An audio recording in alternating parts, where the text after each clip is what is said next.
Welcome everyone. Today we have our conference on smart city. This is very, very important because here in Asia Pacific, actually, there are many smart city projects around moving forward.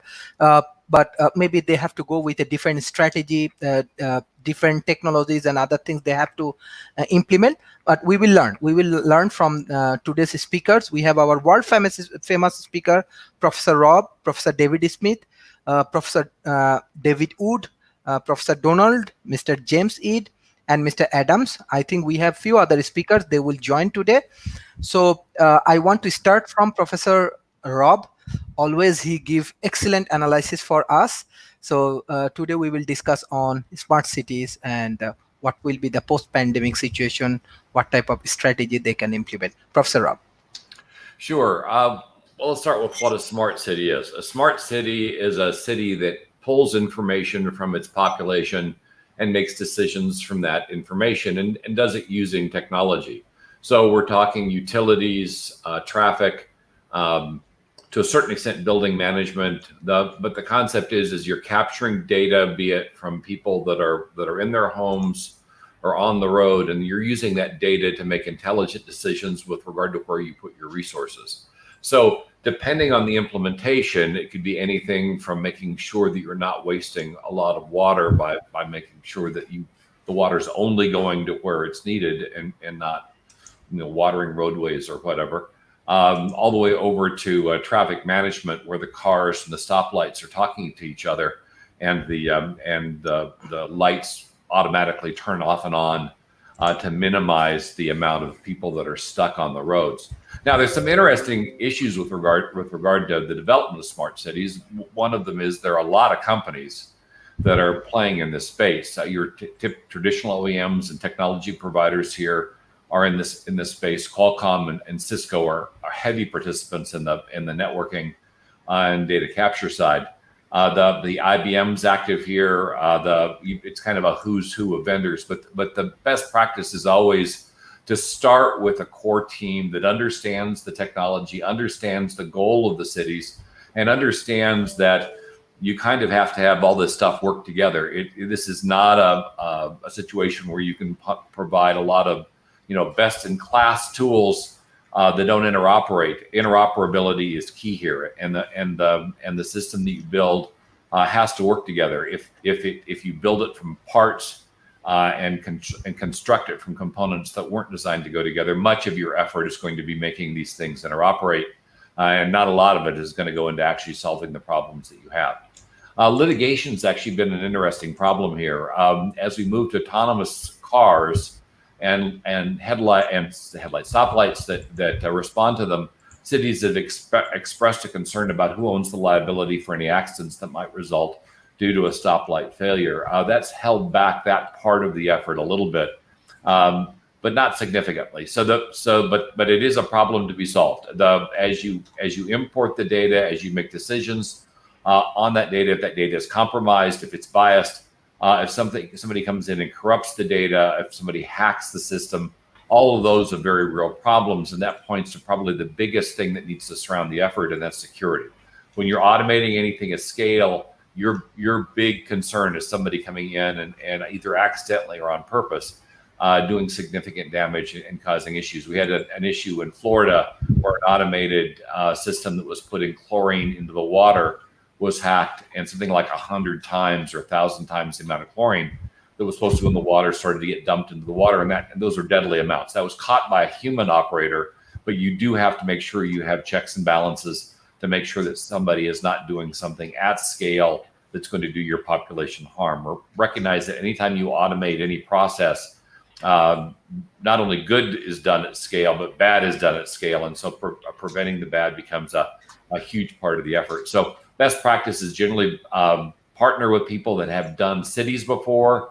Make sure your general contractor, whoever's handling the overall thing, has done this before, and make sure that you're focusing on interoperability and security right out of the gate. Otherwise, those two things will come back and bite you in the butt. Thank you, Professor Rob. Any question from our speakers to Professor Rob? Oh, we're doing Q's and A's this time. Okay. Okay. Yeah, I would do. I I want to pick up on the interoperability Yeah. because if we have all these competing providers, won't they have proprietary information? Sometimes. And so don't I see an immediate conflict between interoperability and proprietary Yeah, you knowledge? do. That's why it's important to use a trained team and focus on interoperability out of the gate. Some vendors are famous for being open source, interoperable. They're probably better players for a solution like this because they don't lock you into anything, and it's easier for you to move if a vendor fails, falls behind in terms of technology, or just for whatever reason is unable to perform. You have to be able to swap that vendor out for somebody else that can pick up the slack. Otherwise, you're exposed. So you're looking at open source. You're looking at interop. You're looking at, and that's why I say you want an experienced team because they'll know which vendors put up and which ones should shut up. So in the end, they'll put together a solution that best fits your needs. Oh, and make sure that they're location aware. A lot of times you can get a really good vendor and they drop into a country they don't understand where they don't understand the rules, and now you've got social issues. You've got a lack of knowledge for the regulations and laws, and those are all things that cost the project time and money. So you also want people that are experienced in the geography in which they're playing. Yes, Mr. David. I have a quick question about the liability issue you brought up, Rob. Is that getting messier, or is there some clarity emerging as to how these can be handled? Well, right, and until some of these solutions are in place, and we get some challenges based on problems, we don't have settled law in this space. We kind of need precedents here, and we don't yet really have them. So the industry is focused on the problem, but like a lot of new technologies, it takes a while for the legal side to pick up the slack. Generally, it takes a couple cases to come through, so you see how to defend. The cities are just very concerned about opening up the door to liability without having any understanding of how much that liability would be, and then who would be, and where that liability would reside. So, for instance, with autonomous cars connected to stoplights, if the lighting system fails and the cars have an accident, is that the fault of the autonomous car manufacturer, or is that the fault of the city that allowed the lights to fail? And we'll likely find it some shared liability between the two parties, because clearly the cars are supposed to also be able to avoid accidents even when misdirected. So these are the things that will have to be decided once these systems are in place. And for good reason, a lot of cities are very concerned about the outcome because they don't know what it's going to be yet. Thank you. Is there any other questions? Anything you want to add? Okay. Now I request Professor David Smith. Well, Sharif, thank you very much on this. And Rob, you did an excellent job framing the situation. And governments are trying to struggle on how to handle this. And the government veil is one that is getting thicker and thicker as we look at smart cities and actually smart communities.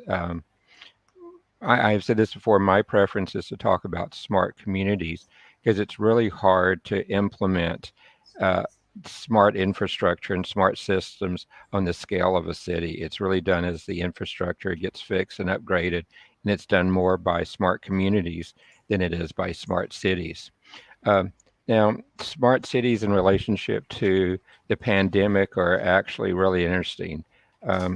There is a group in the smart city space called Cities 4.0 had just recently did a survey, and I thought was really very interesting because in their survey, 65% of the city leaders said the biggest lessons learned during the pandemic is just how crucial smart city programs were for their community and for their future.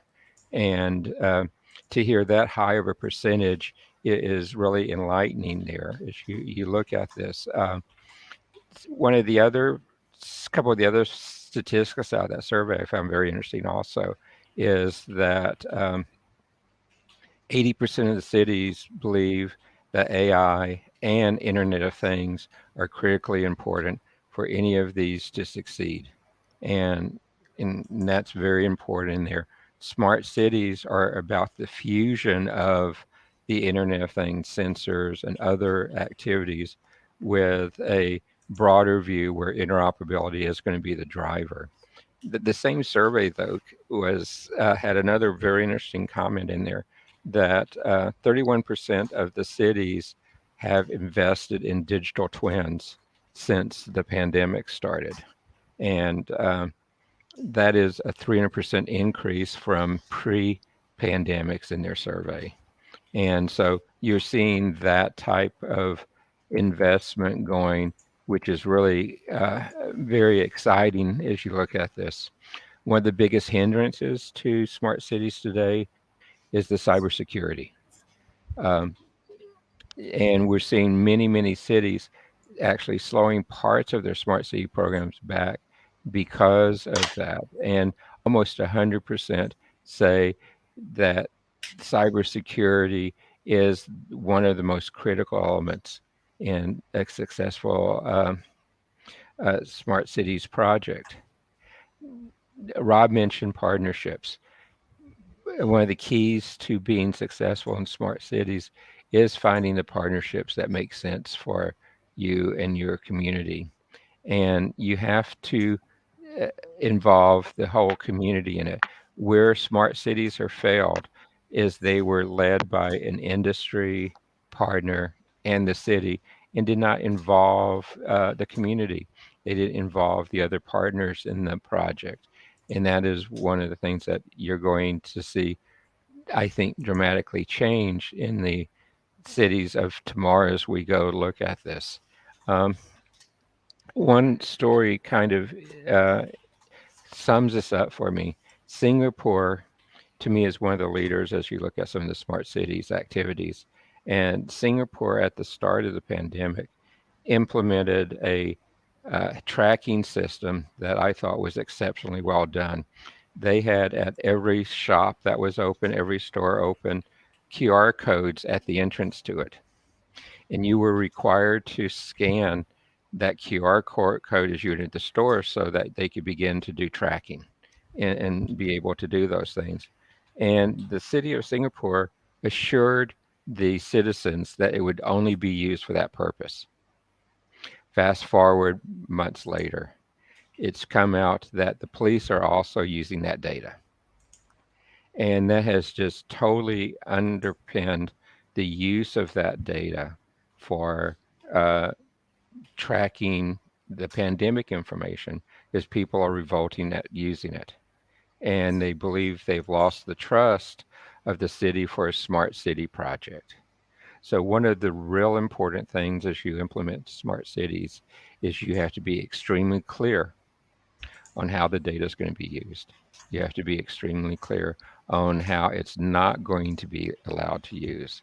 And you have to be clear with both the citizens, the government, the suppliers on the requirements around that. You know, the question from James on the interoperability and stuff is a key one. Where smart communities have been successful, data sharing is a must. You know, you begin to see it.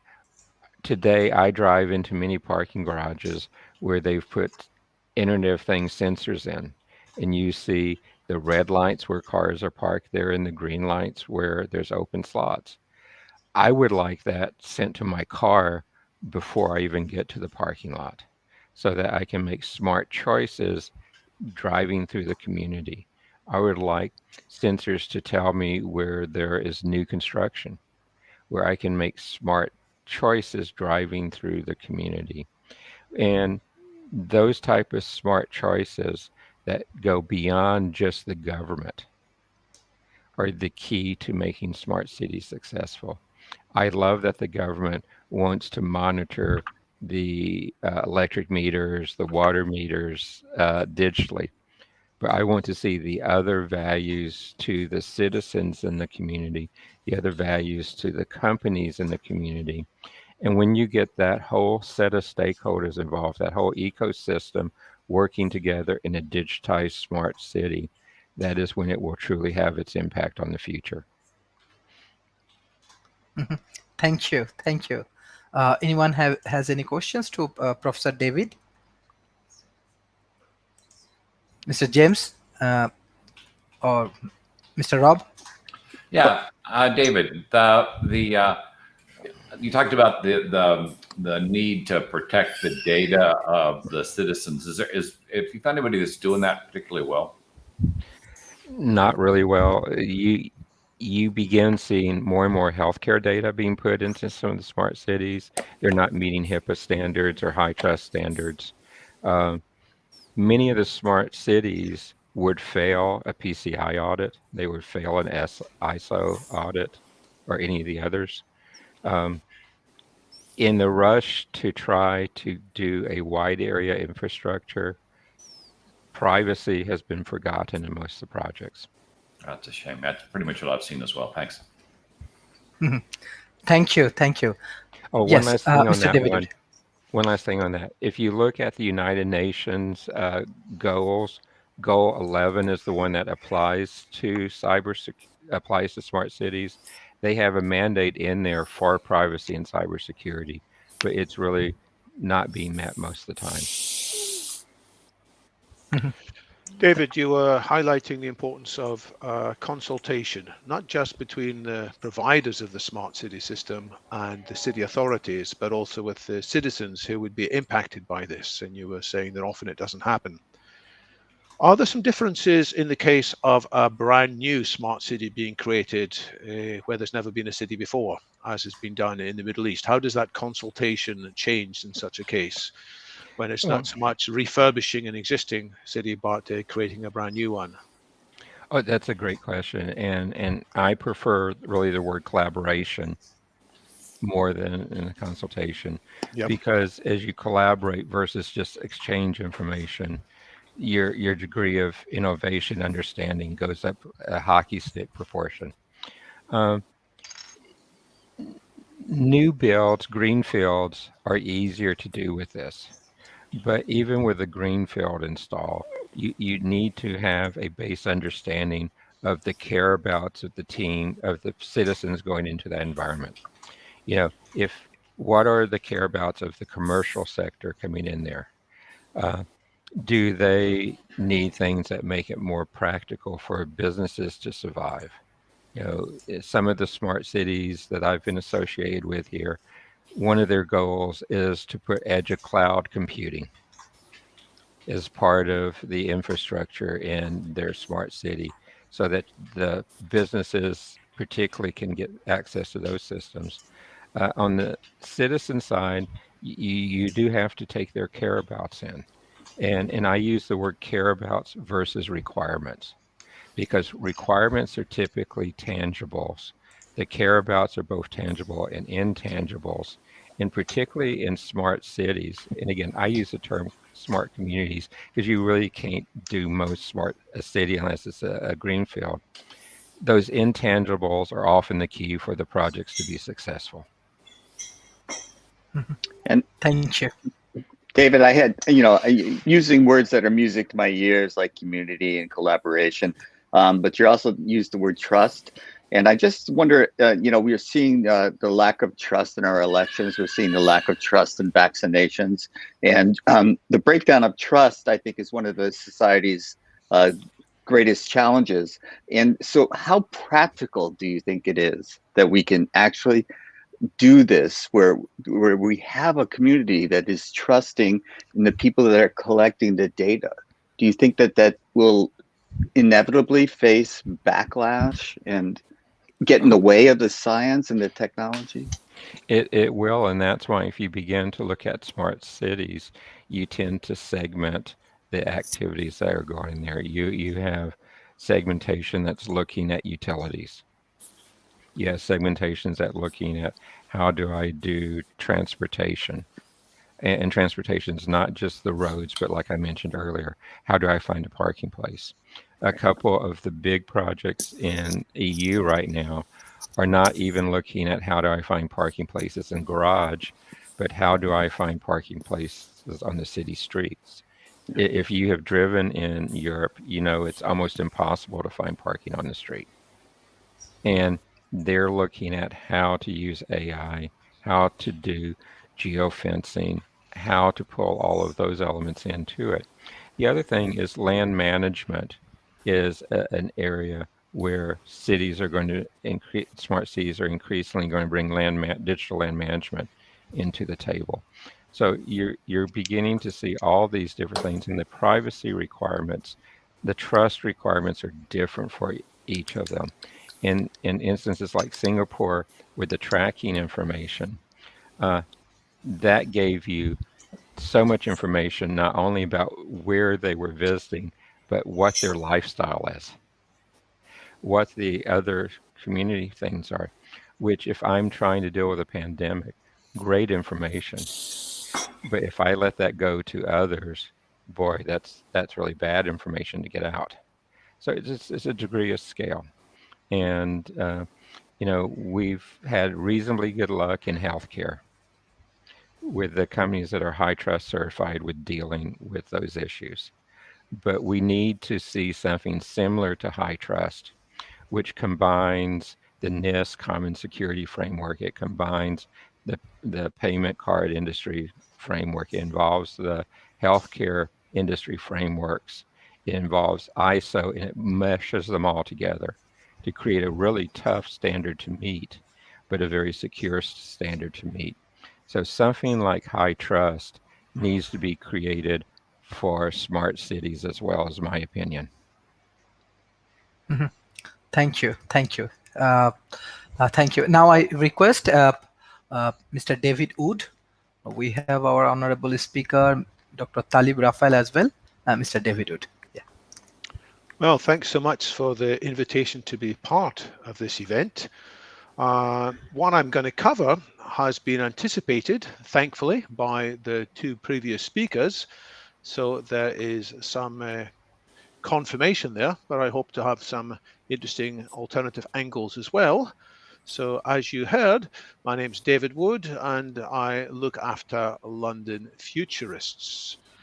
We've already had one definition of a smart city, and this graphics artist's impression involves data which is being gathered in a timely way, analyzed, and actions arise from it, which in principle lead the city to being a better city, a city in which resources are used more efficiently, in which dangers are averted promptly, and in which new opportunities are noticed in a way that benefits the whole citizens. This is another picture of a smart city. Some of you may recognize this. This was developed as a possible vision for the future of downtown Toronto. This was crafted by Alphabet's Sidewalk Labs. So Sidewalk Labs is a sister company to Google. It was a project that ran for at least 2.5 years. 30 people were working for it before it got shut down, as reported by The Verge in May last year. Why was it shut down? In part as a response to the difficulties of the economic situation with COVID, but that was sort of the straw that broke the camel's back. As Verge reported, the high-tech city within a city drew criticism from local residents. To read a bit more from this article, Sidewalk Labs had proposed to spend 1.3 billion on all kinds of good things like mass timber housing, heated and illuminated sidewalks, public Wi-Fi, and lots of surveillance of traffic and streetlight, but residents objected more and more strongly to the company's approach to privacy and intellectual property. So we should learn from these failures, and we should see what needs to be done differently. So I pick out 7 fears that people have got about smart cities, and that call about privacy comes near top of the list.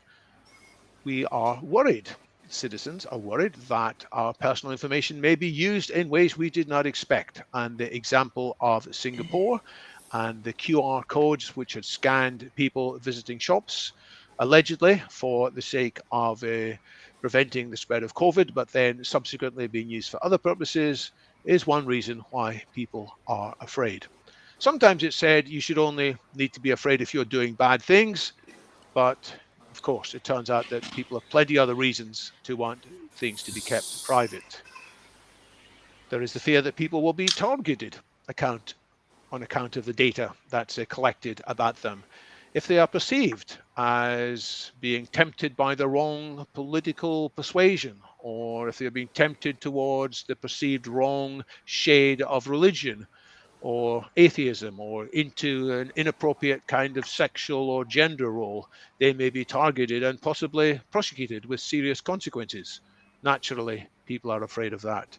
And people are afraid, of course, that we'll be manipulated on account of our personal predilections being noticed by this monitoring system, and it will then serve as adverts even more targeted than the ones we get already, which will prey on our weaknesses and lead us to buy things we shouldn't buy, or to vote for people or causes we shouldn't vote for. And then there's the concern that, okay, Mr. Big Corporation, you're helping establish this smart city infrastructure. Aren't you going to be benefiting from all the information you're collecting? And the fear is that the smart city will be serving these corporations more than it is serving the citizens.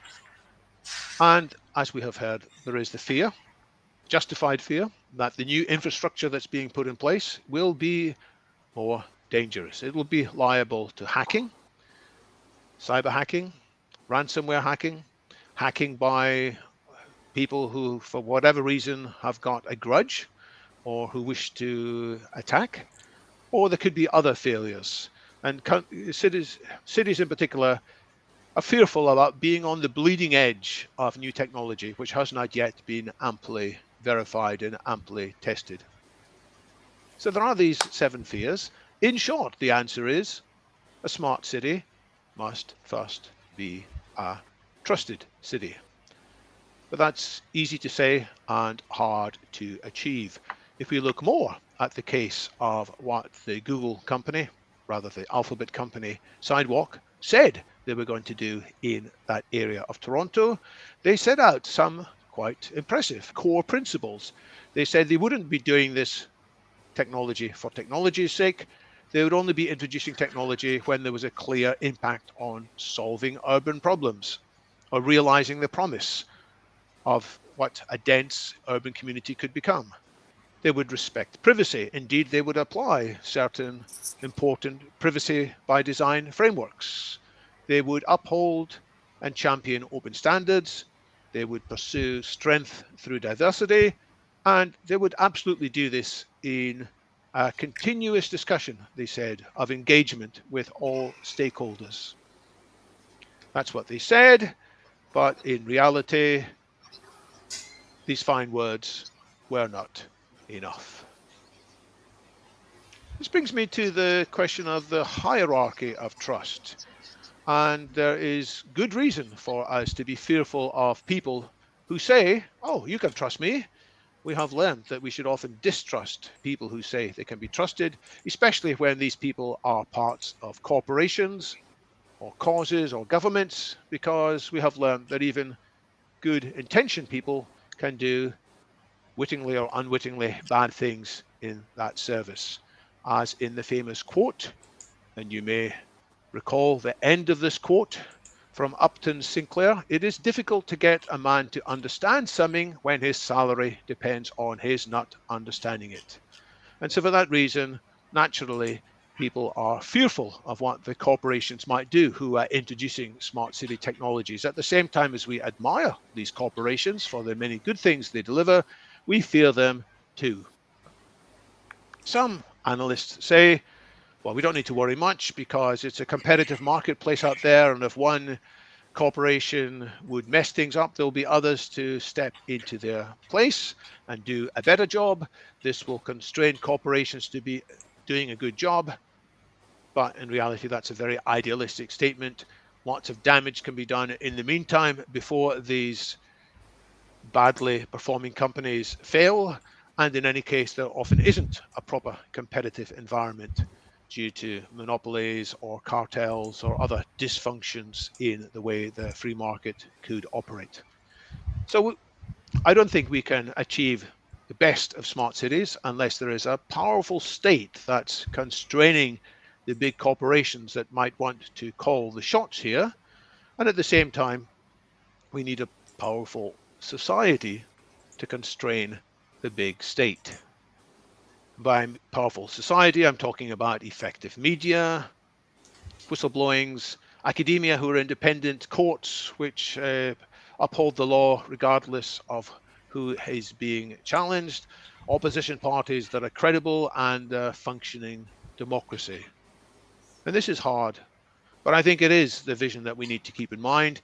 It is the vision, by the way, that is advocated in one of the best books in the last few years on politics, in my view, by a couple of economists, Dara Nasiboglu, born in Turkey, lectures at MIT, James Robinson, born in the UK, lectures at the University of Chicago, and their view of this narrow corridor, that for society to live up to its true potential, we do need a powerful state and we do need a powerful society, and we need to get them both. And if we only have one and not the other, we end up in a worse situation than before. I've talked about monitoring that can be trusted. We could look at some examples. We have, for example, the black box recorders that are inside aircraft that are continuously recording the discussions between the flight crew and are keeping track of all the instruments. And at first, when this idea was suggested, many of the flight crew were unconvinced.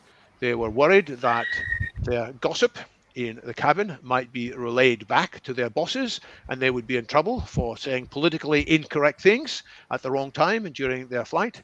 But their fears were allayed, thank goodness. And nowadays, the aircraft way of traveling is one of the safest because of the monitoring that has taken place and the analysis that has done afterwards. But this is only possible because these systems could be trusted to keep the data restricted for particular purposes. There are other examples. We trust medical doctors with sensitive medical information, and we ensure that they keep it in a secure way, and we penalize them when they are careless with it. And as a result, we are healthier because we can share this information about our medical situation. It's the same with IT departments. It's the same with lawyers. It's the same in principle with a nation's security services, though some of these security services are less trusted than others. For this to work, it all depends on separation of access rights. It's only a small group of people or a small group of systems who have access to this data. It is not allowed to spread. As Rob Enderley said, it has to be clear what this data is being used for, and there has to be systems in place to prevent that data subsequently being used for other purposes. So in conclusion, succeeding with smart cities, to add to the points that have already been made, to build trust is difficult. If we ask people to trust a lot, they will be fearful, unwilling. So let's build some confidence in smart city technologies step by step so that people will say, you know, this worked. This is being used wisely. I don't need to worry about this, and gradually improve. It needs to be demonstrated to be true value. I look at some of the cities that were built to be smart cities and which have failed, and in part I think it's because there wasn't actual true value yet in the IT systems that were monitoring things, or it was just simple improvements in efficiency rather than the people living there truly feeling that they had safer, freer, and better communities to take part in.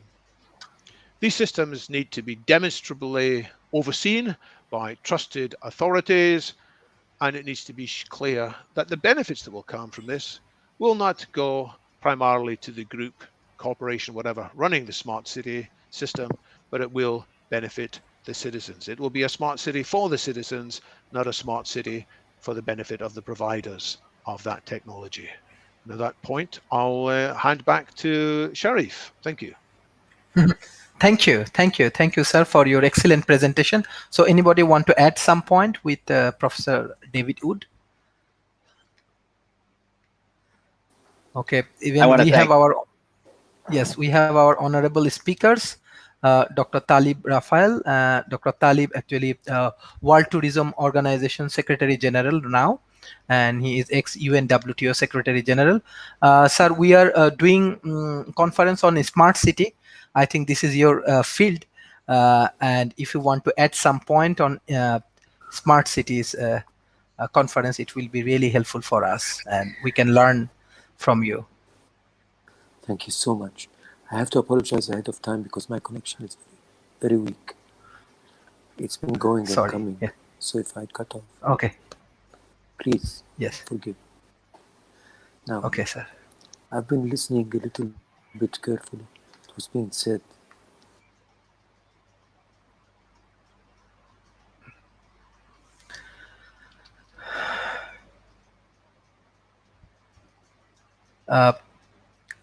Mr. Rob, you want to add some points? I think that Dr. Talib has some internet problem, or Mr. Jamsid? Yeah, I had a response. I wanted to thank David Wood for an excellent presentation, which I took extensive notes on, and I wish I could read them. But I wanted to call attention to the idea of trusted authorities, because there are people out there that think that that's an oxymoron. And, I think a lot of this is based on being able to trust the authorities, to the people who can say, these people are doing what they're saying they're doing. And so we have an oversight committee, and do we trust them?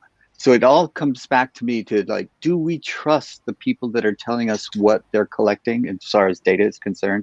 Do we trust the people saying that they're doing what they say they're doing and nothing more? And I think there is a breakdown in trust right now, and I don't see any of the points that you made making me more trusting. No, you make a great point. This is not easy to establish that trust. And the efforts to establish the trust will be at least as hard as the efforts to build the technology in the first place. There's huge efforts going into all these amazing wireless infrastructure, Internet of Things, getting the right standards. And trust will require probably a comparable effort in terms of people being able to come and have a look at some of the systems. You get auditors in, and the auditors are sworn to a bit of secrecy, but they are able to see, and they're able to raise flags when appropriate. And the other thing we need to do is find good examples around the world. And in both the UK and the US just now, there is a huge distrust in government or authority. But maybe in other parts of the world, there is more trust, for example, in parts of Scandinavia. So let's look at some of these better examples where there is less of a reason for citizens to distrust, and gradually seek to build that up. And if we can't get the trust on a national level, then at least in some communities, it might be built up as well. And let's look at the good examples, as well as, of course, learning from the bad examples. And if I had more time, that's what I'd love to know. What are the best examples of smart cities? What are the best examples of trusted authorities? But I don't accept that all authorities are always to be distrusted fundamentally. If that's the situation, we are really screwed. What do you think about the application of federated learning to a problem like this, where you keep the data where it resides, you maintain privacy of the individual, but you still can roll up the results using a federated learning model to a conclusion that you can apply broadly, and actually apply broadly across a nation or group of nations to come up with the right answer? That's a great point. It is a very interesting technology. If people haven't heard of federated learning, by all means, search for it online. There's a nice video, I think, produced by Google about it. But don't let that put you off it. It is a nice piece of technology which does seem to be trustworthy, because the data does not leave your own device. It's only some kind of digest of it that leaves it. So that's a good point. Sometimes the technology will help us to obtain better trust.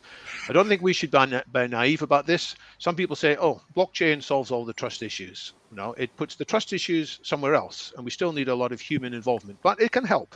And so federated learning, I give 2 thumbs up for. Blockchain, I give maybe half a thumb up for. Thank you. Yes, Dr. Talib, can you hear me? I can hear you. Dr. Talib, can you hear me? Yes, sir. I'm really sorry. Actually, he is struggling with internet connections. I'm really sorry about that. So now, thank you, Mr. David Wood, for your excellent presentation.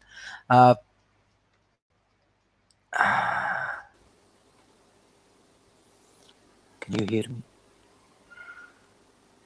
Yes. You can hear you. Yes. Okay. I hope this time works. Okay. I want to say the issues of trust in smart city is an issue of developing countries, developed countries only. In developing countries, I'm really That was sorry going to about be a that. great point. Yeah, but Yes. maybe we should go ahead to He. Donald. Yes. I'll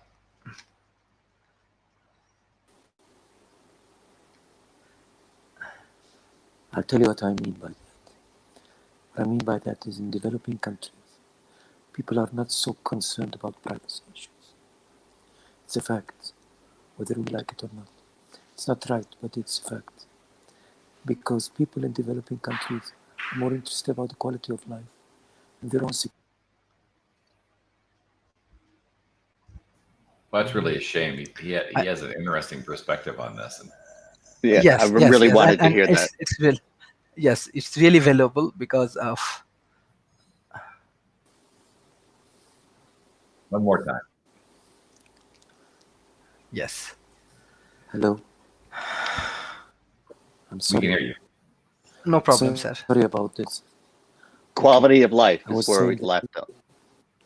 Yes, they care more about quality of life and their own security, physical security.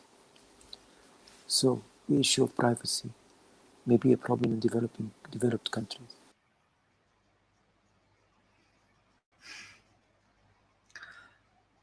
Yes, I think anyone just want to add some point on this privacy, and then we give him chance because he's trying his level best for connections.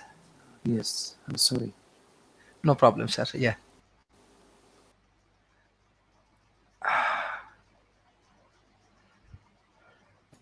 We'll have to put in a pool and get him Starlink. Okay. Yes. I agree with you. Yes. Count me in. No, that's a Okay. very valuable thing, but I think three strikes and you're out, Sharif. We need to go on. Yeah, otherwise we're going to lose the audience. Yes. Yes, definitely. Okay. Maybe we can have think I another did- I speaker think now, and I- Talib can reset his router perhaps, and then take a little bit more time to try and establish a new connection. I'll try. But I think I made my point clear Yes. here. Okay. Thank you. Yes. Thank you, sir. Thank you, sir. Thanks. In that situation, Professor Donald, I want to give a chance to Professor Donald here. Well, I want to mention that the idea of smart cities isn't a new technological development. It's been something that's been discussed in city planning for as long as I can remember. And we should think about it. I think what Dr. Talib said is basically kind of the foundations of the way that it works. So for an instance, and I'm going to give a couple of examples for that. In human beings, human life, there's studies that have shown, there was one done at Stanford, that 15 minutes of walking in nature is as relaxing to you as an entire day of vacation, an entire day. And so they've discovered that putting parks and putting places where you can go out in nature inside of cities is so good for the mental health of the people inside of cities that when you design cities, having green areas and green spaces inside or around cities that are available for people to walk their dogs or jog and do things like that, make the quality of life for the people so much better in the cities that you have to do it. And having a smart city is an architectural thing as well as a technological thing. An example is stupid cities. And in the United States, I found out just the other day that the idea of zoning, single family zoning was actually invented in Berkeley, California. That was the first city that had single-family zoning. And what single-family zoning is that every house that's built is required to be a single house on a single lot. And what that wound up is in California and first, and then it spread to everywhere in the country. Dallas is an incredible example of this. Everyone winds up with a house and a yard, and this became the standard that everyone in America wanted to have their own house and their own yard where kids, and the consequence of that is that everyone has to drive everywhere. And people just feel that driving is like their birthright. In California, it becomes part of people's identity. When you talk to somebody, they say, well, you know, where are you from? What do you do? What kind of car do you drive? I mean, it's just like when they're establishing who you are as a person, part of that is the car that you drive. Well, I've heard people talking about a smart city. There's one of the things that's important for when you were talking about a city right now in the 21st century is resilience. Because as we transfer into a world where we don't use internal combustion engines, where we have a world where where the cars are driverless and people don't own cars anymore, where we come into a world that if we designed a city well, that we wouldn't need to have cars. I mean, if you live in New York City or San Francisco or someplace like that, most people don't have cars. I mean, they're a nightmare. Why would you have a car? There's no place to park. There's fabulous transportation. It's healthier to walk. In fact, the people in those cities are the thinnest and the healthiest of any cities because they walk everywhere. And the cities are designed in a way that you can walk. Because like right now, they're redesigning the city of Sunnyvale.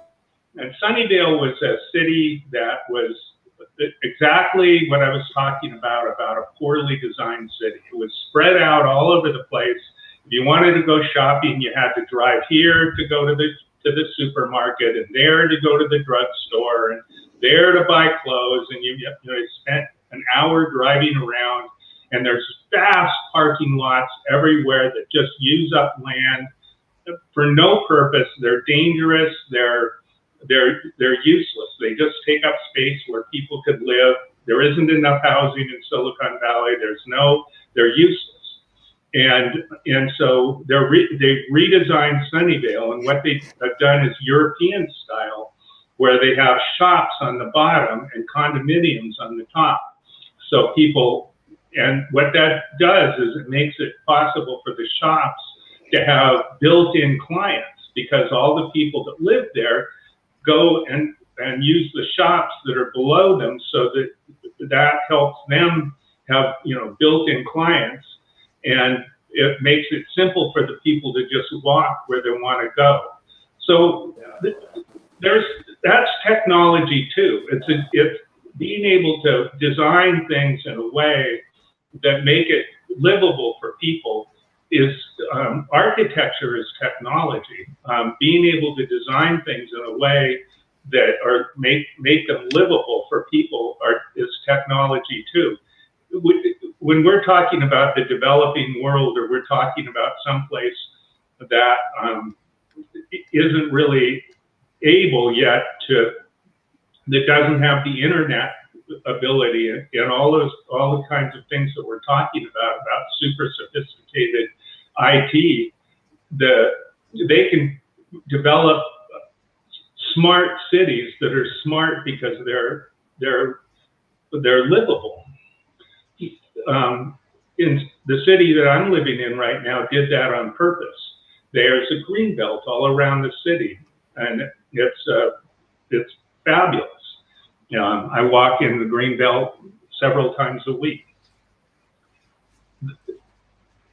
One of the things that we've talked about is trust in government, And I think David said it very, very, very well, David Wood, about the necessity of a trusted central authority. Because one of the problems that happens in California and all over is that the zoning that happened, and what zoning is that there are laws about what you can build in certain specific areas. And so zoning alone is a way of manipulating the situation so that what gets built. It's a very simple way of doing it. You don't have to have fancy technology or anything. It's just simple laws saying, here you have to build single family houses. Here you have to build houses that are apartment buildings. Here you have to build shops. And what happened in California is they did this thing, or all over the country, they did this thing called redlining. And what happened in the city of Palo Alto, which is actually one of the richest and most expensive cities in the entire country, is there's a freeway that runs right smack dab through where the city is. And they made it so that if you're Black, African American, you had to live on one side of the freeway. And if you're white, you lived on the other side of the freeway. And they basically enforced this. It went for a long, long time.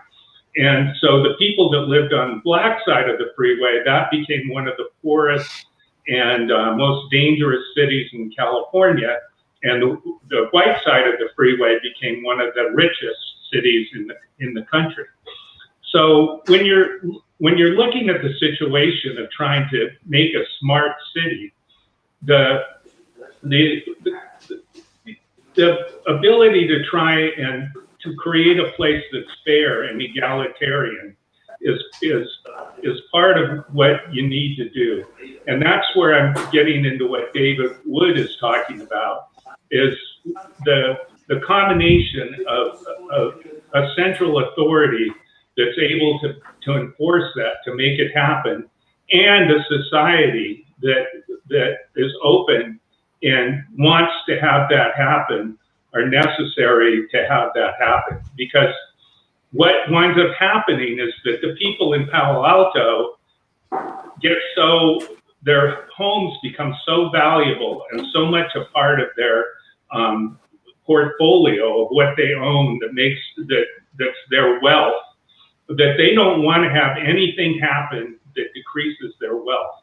So they have these single family homes, they have these lots, and they don't want to have multiple family homes and apartments anywhere near them because they perceive that as something that would make their property less valuable. They don't want to have African Americans move in next to them because they perceive that as something that's going to make their property less valuable. And so they fight tooth and nail. And it's possible in California to sue somebody that's trying to build something. And once you've sued the person that's trying to build something, what happens is that it delays the project. And if you're trying to build something and you go to the bank and you say, I want to borrow some money to build this, and they say, okay, fine, when are you going to be able to pay me back? And you say, well, I don't really know, because I don't know when I'm actually going to be able to build it, because they're going to sue me and it's going to delay it for an indefinite amount of time. And so I'm not actually going to build it. I don't know when I'm actually going to build it. The banks are going to say, well, then I'm not going to lend you the money. And so it's basically, you get into a situation where it's hard, it's very, very difficult to move from one place to another. So more authoritarian places like Singapore have a different ability to be able to make things like that happen. So I don't know exactly how someplace like the United States can work and solve those problems. But in the developing world, they have more of an opportunity to be able to, when they're starting from scratch, to do that. And it's been shown by, there's a lot of books by a guy and research by a guy named Richard Florida that show that cities are where innovation comes from. And the reason for that is because when different people get together, stuff just bubbles up. They get ideas from each other, and they make things happen. And it's that interchange between different people, that people from different worlds and different social worlds that connect with each other, that make things. So not having those barriers, not having that freeway that separates the two parts of the town makes a healthy city.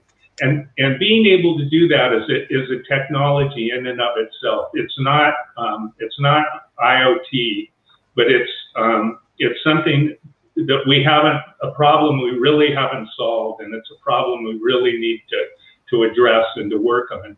And that problem has been called smart cities for many, many decades.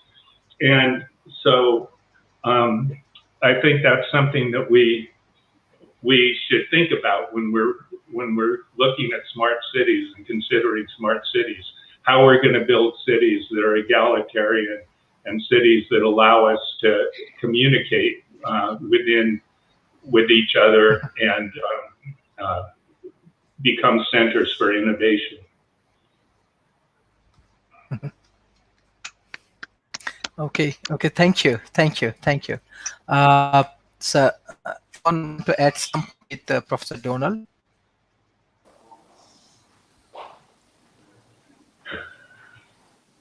So there. Yeah, I'll just Okay.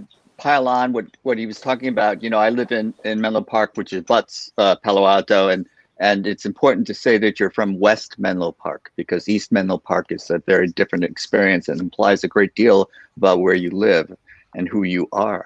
And it's a tragedy that it's developed this way. We used to have the saying when I was growing up, you lived on the wrong side of the tracks. It's the same thing, the same concept. And these divides are artificial and need to be done away with. And I just want to commend Donald for bringing that point up, because this is, if you're designing a city, so much more goes into it than just the technology of it. And whether it's exclusive, inclusive, and who's making those decisions. So thank you, Donald. Mm-hmm. Thank you. A point Thank I you. particularly Professor. Yes. The point I particularly liked from Donald was pointing out that the 15-minute walk in a park or a piece of nature can be as uplifting as a whole day of holiday.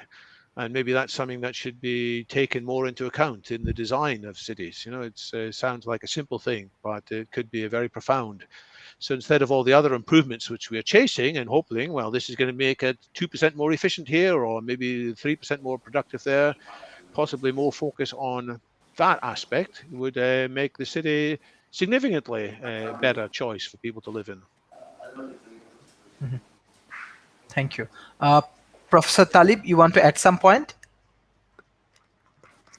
I wish I could, but it's cutting off very quickly. Anyhow, sorry. what I want to say I'm sorry is about I that. agree completely. It's not just technology. It's how you design the city. I'm sorry about that. In that situation, Mr. Adam. Thank you, Professor Donald. Yeah. Thank you, Sharif. Excuse me. Thank you, Sharif. Mr. David Wood emphasized these potential dangers very well, and I second a lot of his concerns. So the idea of smart cities falls in line and follows the pattern of progress and the rate of change we are witnessing now, especially with concepts like the Internet of Things being discussed recently in the media and here. So the progressive minimization of computer technology, information technology, of which there has been some dramatic changes even within my own lifetime, where technologies are not only becoming smaller and smaller, but also more powerful too, more calculations per second, processing power, storage space, versatility. It means it won't be long before we start seeing the Internet of Things coming to life, where wearable tech will be embedded within our clothes, our utilities like washing machines, dishwashers and doorbells, kitchenware and so on. But I first thought that might see this happening first within people's homes sooner, before we start seeing it out and about. But then I became unsure if that would actually come to fruition like this. Instead, I realized, no, there is more room and demand for the Internet of Things outside of our homes first, and we already have a lot of that underway already with GPS, traffic control, satellites, Google Maps, security devices to get into apartments with. So I think we will see more developments outside before Internet of Things comes into people's houses more. Will become more and more embedded in people's everyday utilities around the house. And I thought it may be the other way around, as I first said, because I imagined quite a long and complicated refit of cities and towns to accomplish the smart city vision. But of course, if the technology is getting smaller, maybe such a drastic refit of cities into smart cities wouldn't necessarily be this disruptive overhaul where people can't drive for several weeks or people have to leave and come back until it's finished. Because no, these small devices that will interconnect everything will be more surgically precisely embedded, I think, which is one of the advantages of this kind of technology. Of course, one of the disadvantages of digital technology is that it is easy to hack into and it poses a bit more of a security risk than previous generations of technology, which was bulkier. However, it was more robust and harder to infiltrate. And digital technology is compromised by obsolescence more than previous generations of machines, I think. And of course, so with thousands and thousands of people living in single settlements like cities or large towns, it might be tricky to convince them all and to get them to agree to such a living situation if so many people have concerns about security. But it seems that when new technology is introduced, there's always some controversy at first, which may linger. But as time goes by, status quo pressure usually convinces some of the remaining outliers to follow and get on board with the program. Like with Facebook, I saw this a lot with Facebook and social media in general, and quite a few acquaintances admitted to disliking such platforms so much, but found that after a certain point, they needed to give in eventually for the sake of their businesses, careers, creative projects.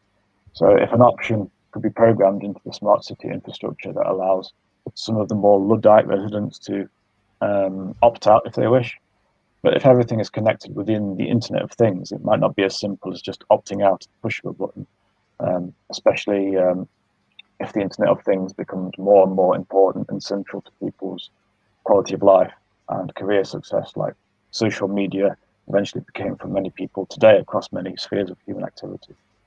But if people really don't want to live in this environment, maybe they could move to the countryside. So if that option is there, and hopefully people will still have the same level of freedom and accessibility regarding the countryside and spending time out there as people do today and have done generations previously. So will Luddism become more and more taboo as time goes by? I wonder, will it become distasteful and considered foolish even by many as interconnectivity starts to weave its way into more and more tools and aspects of our lives? But there is massive potential for health and safety measures to drastically improve. And Mr. Rob Endeley raised a good point about driverless cars. Of course, if the car crashes, is it the fault of the manufacturer, the engineer, the mechanic who fixed it after it broke down on someone last time, or the driver, which is a contradiction, of course, it's driverless. But if the interconnectivity that the Internet of Things will bring to smart cities will have measures programmed into the infrastructure that will quickly diagnose malfunctions, or if there is a motor accident, a very quick signal will be sent and response times will be quicker than anything we ever saw before. And the safety of diners who have particular allergies and intolerances will be quickly identified and catered for in restaurants. But we have to be careful not to allow living situations like a punitive social credit system to make its way into such environments, because social credit systems combined with ubiquitous tech and smart cities has potential to be a nightmarish situation where people living under it might not be able to do much about it unless one is armed with technical knowledge, which goes back to the hacking issue, which is an ethical dilemma where you have the dark side of digital hackers breaking into your bank account, say, or the light side of a hacker with technical expertise who is working to wriggle free and to help others wriggle free from punitive authoritarian measures as stealthily as possible so that they don't flag up on radar and get arrested. So will people's criminal records be scanned by all these devices? Health problems, prescriptions, who will see it, a person or an AI? And again, feedback loops will play a part where potentially invasive tech becomes more advanced. whether it's a government spying on you or a hacker. But alongside that, measures against these transgressions will also develop with it, making it a bit of a chicken and egg scenario. So a smart city has the potential to be a heaven or a hell or a weird utopia of both simultaneously. But predictions within futurology have an unfortunate track record that doesn't always inspire confidence. But with this vision is inevitable, so we wait and see. I mean, I really hope this development brings people together, but if our whole lives are being stored on smaller and smaller devices in a city where devices can scan and connect and link with your life on the chip, so to speak, and people of differing adherences to social norms will be allowed access to certain areas whilst being denied access to other certain areas in different proportions and combinations, which risks further stratification and division into technocastes. But with all that being said, I will try and remain optimistic because the potential for increased life quality as well as lifespan is there. If a smart city and the Internet of Things weaved within it can cater to our individual needs, likes and dislikes, health needs, dietary requirements, and driverless cars driving the number of motor fatalities further down to hopefully negligible levels, i.e. none at all, then I hope to be part of this bright future. Thank you, Sharif. Thank you. Thank you. Anyone want to add some point with Mr. Adam? Yes, Mr. David Wood. Well, Adam, a whole bunch of great questions there, things which absolutely I believe we need to think about. I wonder about the social credit system that you mentioned. Are these necessarily bad? You know, the idea is that, oh, China's doing something terrible because it's, but possibly, you know, we already have informal social credit systems. We sort of gossip to each other and say, don't trust this person. He's always a bullshitter. This person's pays back, you know, this person. But possibly if the society as a whole was involved in evolving their metrics, then maybe it could be for the good. Do you see that as a possibility, or do you think these things should always be resisted? I do actually. I was considering that, and I was a bit worried about mentioning the China situation, and it might be a bit of an alarmist cliche to bring that up. But you did raise a good point there that we do have there's a good way of putting it, an informal social credit system, and that actually didn't occur to me. But of course, people do gossip, don't they? And even on social media, people spread information and misinformation. So hopefully, with the right wisdom, people will this use of a social credit system might improve people's quality of life. And let's just think for a second. Yeah, you got me there. No, I agree with you. I actually didn't consider that. So hopefully the use of such a social credit system will it's probably a bit alarmist, and I was a bit worried about that when I was bringing it up as a point. But no, you're absolutely right. Yeah, I think you're right. There are dangers in any such system. Yeah, absolutely. So we shouldn't be rushing into it blindly. We need to do it very thoughtfully and with a lot of reviewing from multiple cultural viewpoints, rather than just a single group of people deciding what the social criteria should be. Absolutely, and of course, I don't live in China, and so I've not experienced it myself. So I've got that kind of blind spot there, and I do have ignorance about that, unfortunately. So it has been I did raise that point from, I suppose, like a hearsay, and see it on social media. So maybe it was a bit alarmist to put too much of a point on that. I hope I'm making sense. My mouth's a bit dry. Thank you, Mr. Adam. Thank you. Now I request Mr. Jamsid. Yes. All right, thank you, Sharif, for a fascinating conversation on a very complicated and interesting subject. And I can't possibly summarize all the notes that I've taken and all the interesting points that require further exploration. And Adam, stick to your guns, man, because you had a good point. Because all of these things require further analysis and further thought and multiple perspectives. All of these questions are fascinating and are on different levels. You can look at them from a variety of points of view and come to different conclusions. And you need to hash it out. We need to hash it out because, you know, it turns out we're all in this together and we have to figure this out together. And so, you know, and part of the things that I wanted to say, you know, we started with the data collection, you know, and data collection implies two things that you have to be concerned about: security and bias. You know, are you bringing into bias into it when you're collecting the types of data that you collect? You know, and so I trust scientists to control for that.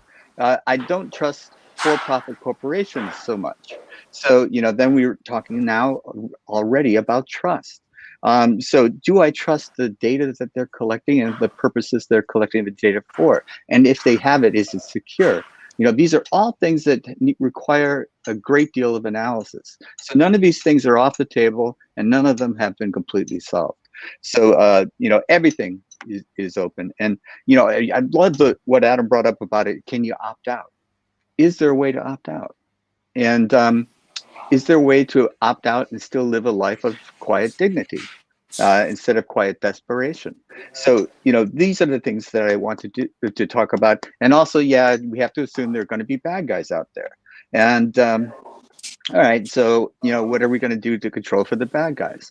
And what you think of as a bad guy might not be the same person I'm thinking of as the bad guy in this.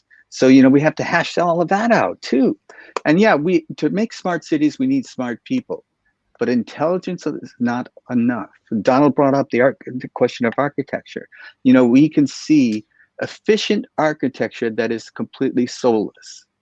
It works well enough to give shelter from the storm, but it is not pleasing to the eye. And it's all, you know, houses made of ticky-tacky and they all look the same. You know, who wants to live there? Who wants to live there? If I have to live there, I do. I can put up with quite a bit, turns out. But there's also architecture that is inspiring. It's aesthetically pleasing. And who's judging that? What's pleasing to me may not be pleasing to you. So all of these things are up in the air. We're a long way from figuring these things out.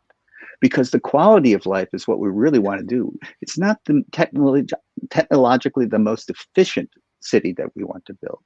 It's the one that gives us the best quality of life. And does it mean that we have to have parks? I would say absolutely. Does it mean that we have to be able to look at a body of water? I think absolutely. And is this factored in? Is this something that the real smart person drawing up the thing on his whiteboard is going to think about?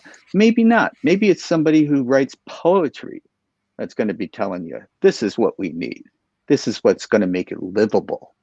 So, you know, we're going to have to do a little bit more than just engineering when we make these smart cities, but we definitely need the engineers. You know, this Internet of Everything doesn't come magically out of thin air. So who's going to make that? And, you know, first thing, you know, and I get so excited about this, I could see the possibilities, and then I have to temper myself. I have to say, hey, wait a minute. You know, as a master chess player, I've always got to look at the downside. I could see the possibilities of my move, but wait, my opponent gets a turn too. And what are they up to? What are they thinking about? So you think about who's going to exploit this. I'm going to create this possibility, and who's going to be out there. And, you know, we have this idea of bad guys that are, you know, that look like they're dressed in nice suits and their big smile and they make direct eye contact and they're nice guys and they pat you on the back. And you know what? They're trying to rip you off. And they get control of what you have built. We see this every day. And, you know, these things that start out as, oh, you know, hail fellow, well met, let's compete. I'm the winner. Then I turn into a monopoly and I have complete and utter control over the technology that you have built. And I decide who gets to use it and who doesn't. Now, we have to guard against those possibilities as well, because they have historically surfaced.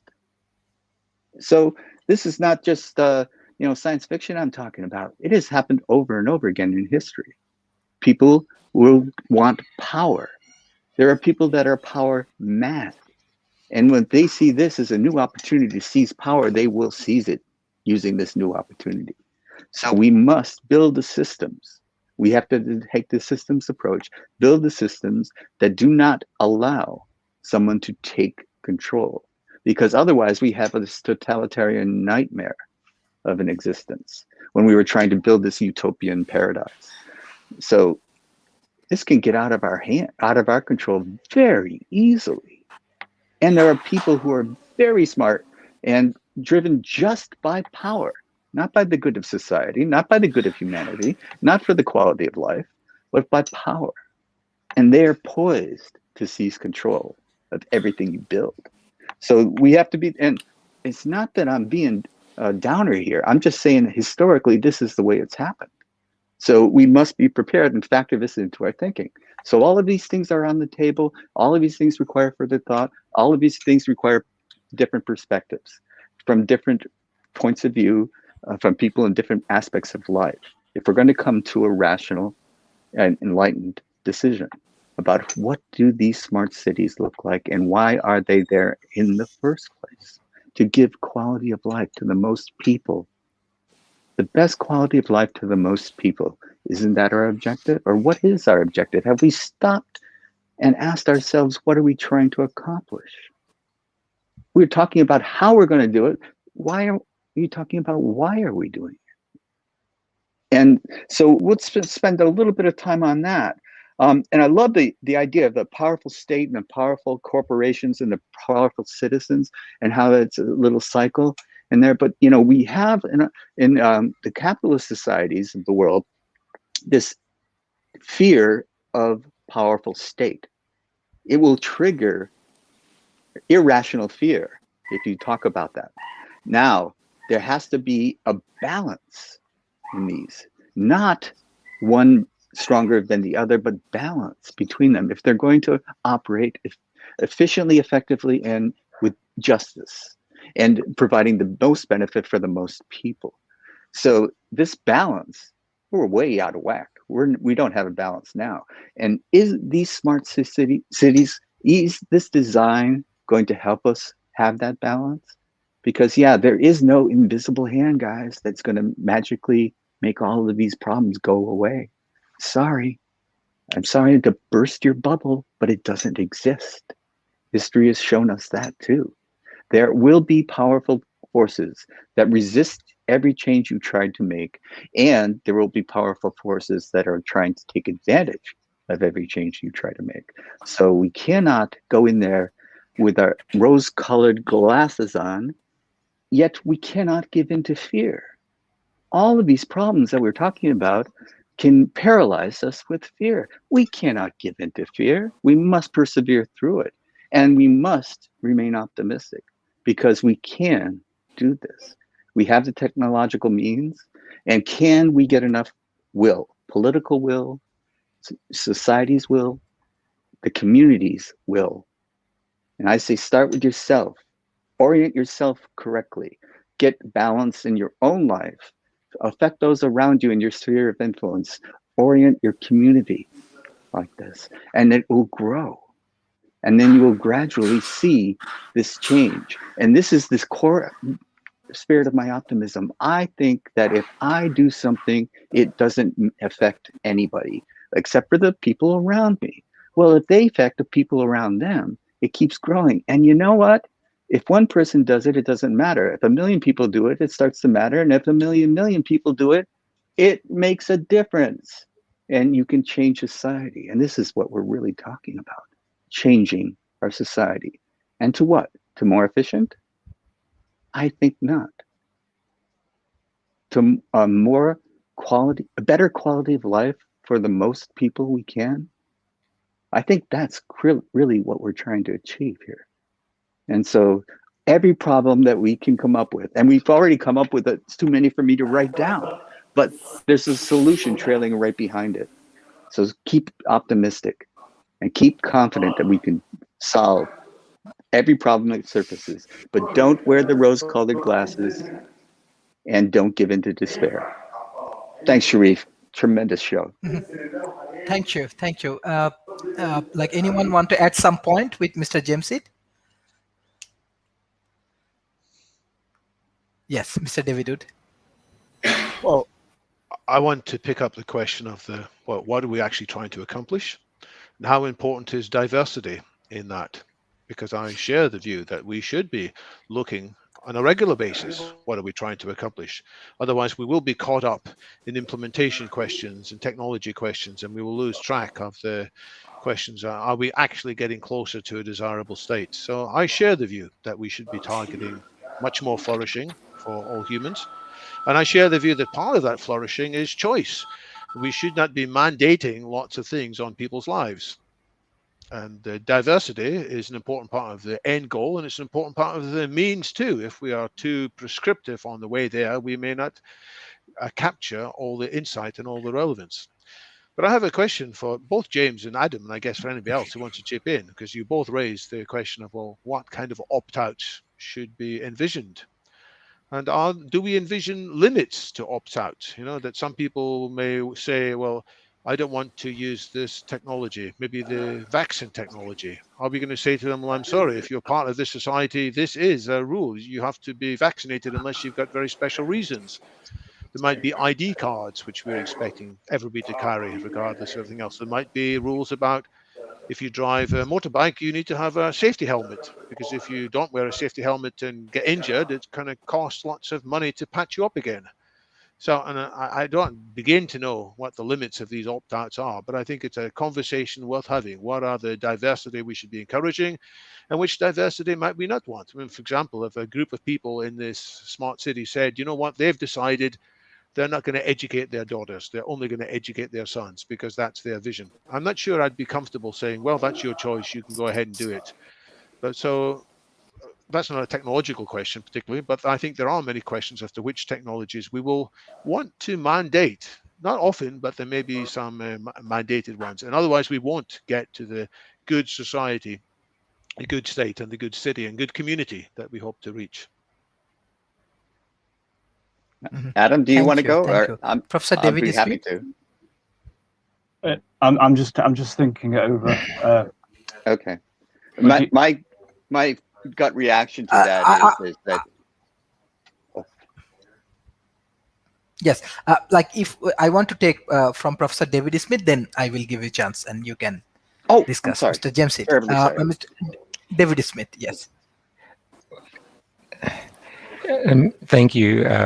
This has been a fantastic discussion today, and part of it, as I see, as I listen to city leaders with this, it's clear that the pandemic has been a catalyst for really change, not just in technology, but business and social change too.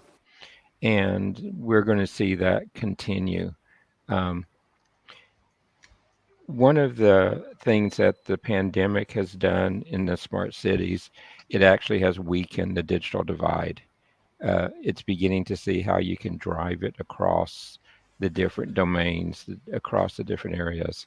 Um, and it's also highlighting for us the importance of data models for the Internet of Things, data models for the governments, data models for where the commercial sector and the private sector is beginning to become involved. Um, but what I've also heard is from many of these is the access to real-time data has been a failure during the smart cities in the pandemic. So we need to begin to move as rapidly as we can in smart cities to being able to utilize the real-time data and to do many of the things, particularly the social changes that we're seeing coming apart.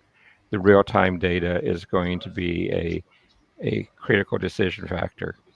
When I wear my futurist hat and the 6 different views I use to look at the future, we see that we need to work both sides of it, though, both the quantitative and the qualitative data, to be able to get an appropriate outcome for um, smart cities. My real point there is beginning to look at how to run a digital twin in the smart city will begin to allow for better decisions. the ability to model. It's been really rough to model within cities, and particularly you put the social elements in with the others. And the smart city digital twin should let us begin to drive in that direction and begin to do them. The other big thing that I'm seeing as a requirement in smart cities is to add to the educational components. Pull in the elements that will let the citizens, that will let the government officials, to let the businesses understand the benefits of smart cities. Prepare people who can work in a smart city. The ability to do that digital side is still lacking in many communities where it's taking older infrastructure and upgrading it. So the education is going to be a critical factor for the future success as it becomes more widespread, as the smart city becomes more ubiquitous in providing smart services to the people in the community. Um, and my final point on here is that government cannot be the only payer for smart cities. Commercial companies cannot be the only provider of smart cities because their inherent commercial properties, the need for to be more proprietary, the need for the revenue, are not the right way to drive all of them. Uh, to experiment in a smart city by itself and have a short project that doesn't have a sustainable future is not the way to do it either.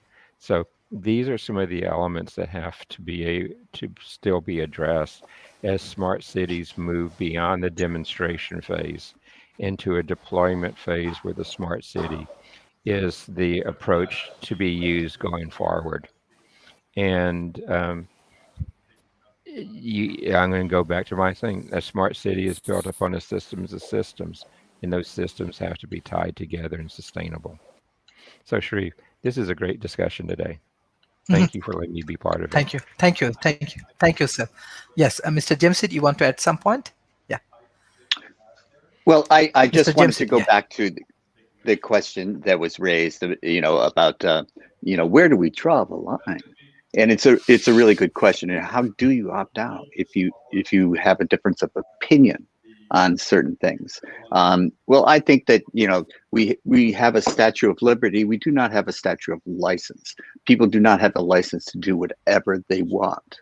This is often confused in our society. And, we have rules and regulations. And I think of it as they're just boundaries. If you want to live in a society, you have to abide by the boundaries, the social customs, the norms, and you can be a nonconformist. There's no problem with that because you're not hurting anyone else. And not everyone wears a cap like this. And I'm not saying that everyone should, but I have the right to do it. It's a privilege, actually. Is it a right? I don't know. Let me think about that. I'm allowed to do it in society because it doesn't harm anyone else. It doesn't take away anyone else's rights. It doesn't infringe on your right to do anything, how I look. So these are the things that we can live with each other. And if we focus on what we have in common, we can get along much better than if we focus on what's different about it. But there are certain things that you can't do. You can't yell fire in a crowded theater.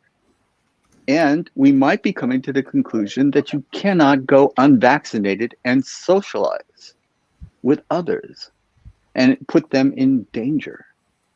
So there may be vaccination passports that allow you to go from one country to another because you're known to be vaccinated. Now, is that a rule and a regulation? Yes. And do we have to live according to some rules and regulations because in order to mingle in society? Yes. Now, if you want to go and live by yourself, you can do whatever you want. But if you want to live in society, then you must respect those in society as well.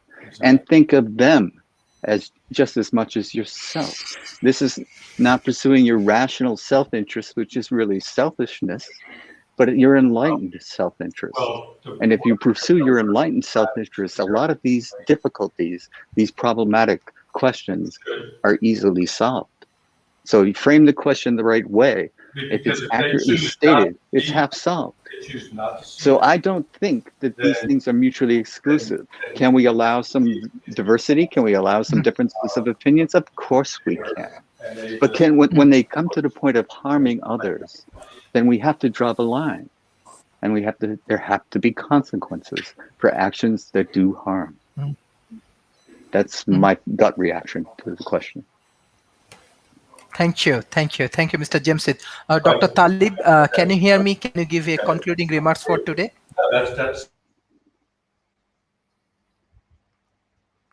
I think that's no. Yes. Yes, but anyway, he's trying his level best to join in our discussions. I want to give special thanks to all of our speakers, those who actually support our conference and joining in our conference. This is very, very informative discussions.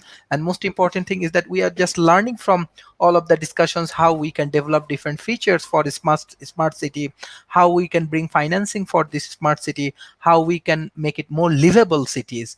And the most important thing is that Dr. Talib Rafael bring another important point of the like developing nation. This is also important, but one point I just want to add: in the COVID-19 situation, even the developing nations, many people actually they live from their capitals and they are moving to their village area. Many, it's I think I believe in India and this kind of countries, millions of people actually leaving the capital city. They leave their city. And but I believe that smart village also a good concept. If we can make a smart village for these people, it will be helpful for us. Even the developing nations, different government actually now they are thinking on smart village concept. Maybe we can discuss more, because smart village concept bring more people, and we can engage with more people, because not only World Talent Economy Forums, I think all of the organization major target is that how they can solve more people problem. Yes, privacy is important, but what Dr. Talib Rafael said, yes, even I'm from a developing nations, they do not concern more about privacy. Definitely developed nations, they're more concerned about their privacy, but we are looking for more comfortable city and other things. And what we are observing, Malaysia, Singapore, they are doing well. But beside that, in terms of economical sustainability and growth, now many people actually unemployed. Even I have a chance to engage with few of the like smart city projects what going in between Malaysia and Bangladesh, and I observed that this kind of initiative actually create a lot of economical impact, lot of job opportunities. It create some good dimensions. So if we can with the help of public-private partnership, what actually Professor David add. So with the help of public-private partnerships, if we can remove especially different kind of corruptions and other things from our ecosystem, I believe it will be very, very important. Even in the COVID-19 situation, I believe even we think the smart village, now we can think about like health city, like because the developing nations, even the Asia Pacific, we need more hospital, we need more development of hospital and this kind of city, and especially healthcare related education system. So I believe that our investors, our big corporation, even World Talent Economy Forum, regularly we engage with the industry, academy, and government. I believe that we need a plan. Actually, we need master plan. That's why we are developing this kind of think tank, because with the combination of developing nations and developed nations, if we can make more meaningful concept, blueprint, and other things, we can develop even the policy for our government and for our corporations. I think by this way we can solve many problems. But definitely we need to move forward. We need to careful about our healthcare system. And actually we have our most experienced political person, Dr. Talib Rafael. He always inspire me, support me, and always all of the speakers actually support World Talent Economy Forum.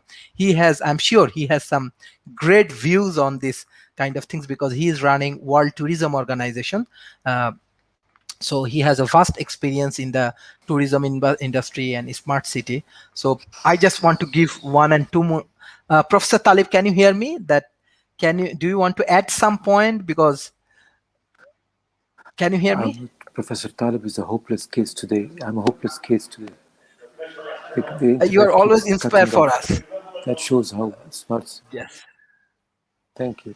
Yes. Thank you. Thank you. Thank you. sir. Thank you. To Thank have you, Professor chosen Talib. Actually, yes, he always try to teach me how to engage with grassroots level people, because 90% actually people based in small medium enterprise or startup, or even they are doing day level work and many more things. But I'm very honest with you, all of our speakers actually very good. Even the Dr. Yes, Dr. Talib. So I'm saying that I'm a living proof of the fact that smart cities don't necessarily need to be smart. I live in a city of 2 million people, yet we can't depend on the internet at all. Mhm. Mhm. Yes. We're all a work Thank in you. progress. Yes, thank you, thank you for joining today's sessions.